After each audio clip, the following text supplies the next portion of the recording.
Hey, Andrew here with MT Binder, and I've been promising a walk around of my Yukon to a couple different people, and we're just packing up for a trip to Utah, so I figured now would be as good a time as any. And so here we're just going to spend a few minutes, show what we've done. I do have a lot of videos that I've taken about some of the modifications. Hopefully I'll get some time to edit those into a meaningful YouTube video at some point in time, but for now, here's just a walk around.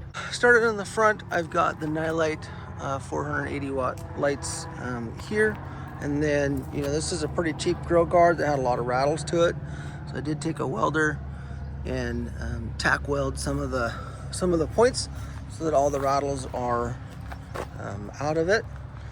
We lifted the front 2.5 inches just with the torsion bars and put 255/85/16 Yokohama MT on there, 33 inches tall, running 55 psi in the front and 65 in the back.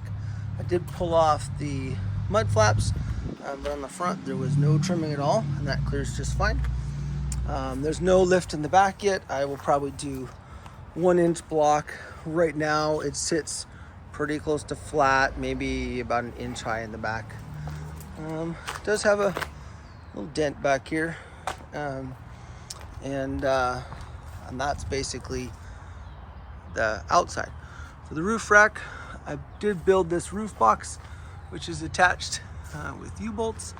I do have a pretty good video of that, but basically built rails, and the sides are off of a flatbed pickup. And so we've got side lights, those are Nilight side shooters, and then these on the back as well as on the front up here are the 6-mode lights. Do have a CB antenna mount with wiring. I have not finished the wiring on that, and we probably won't have that done for this trip. Got a shovel strapped inside there. Inside, when I built this rack, I built lots of little loops throughout it for easy tie downs, as well as the handles that you saw. There's 4 of those. And so that's kind of that. That was kind of a fun process to build this. It's about 6 feet long and I think 30 inches wide. So on the other side, the solar, got this long skinny panel. Get up there here. I don't remember how many watts it is, but we just attached it to a box that I got used for pretty reasonable, and that's bolted down. All these washers are rubber gasketed washers in there, and it's been watertight so far. For the back now, this was built around the premise of being able to have 8 people in the Yukon as we're traveling. So I've got our fridge on the slide here. I wish I had a videographer. No, it's okay. An IceCo 45 on the slide.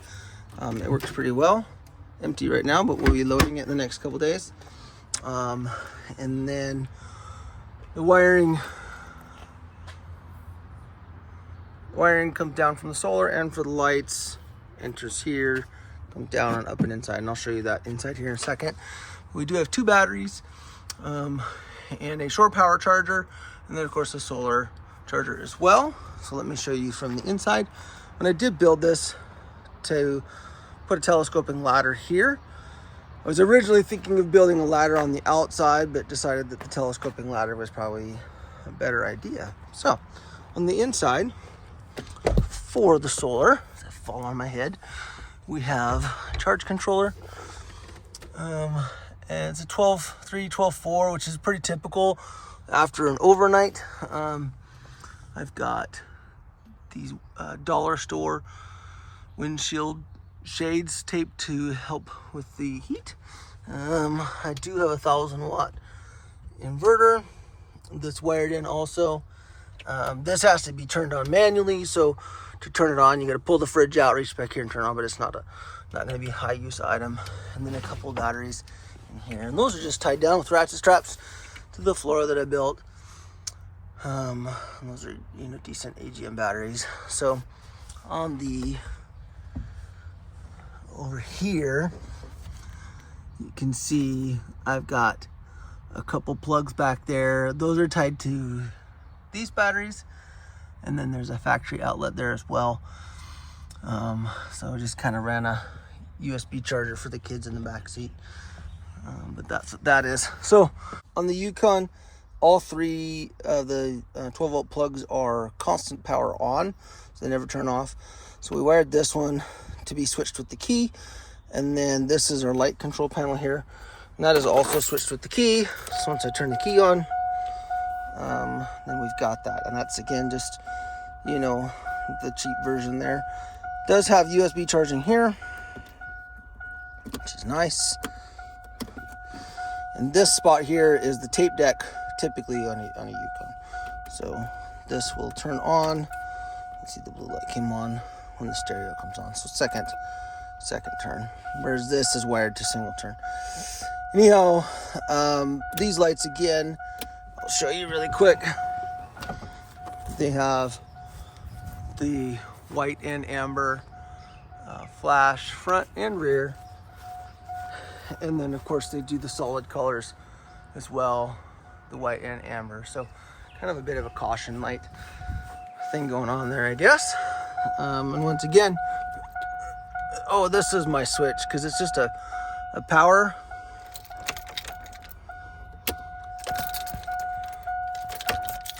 Sorry, that's annoying.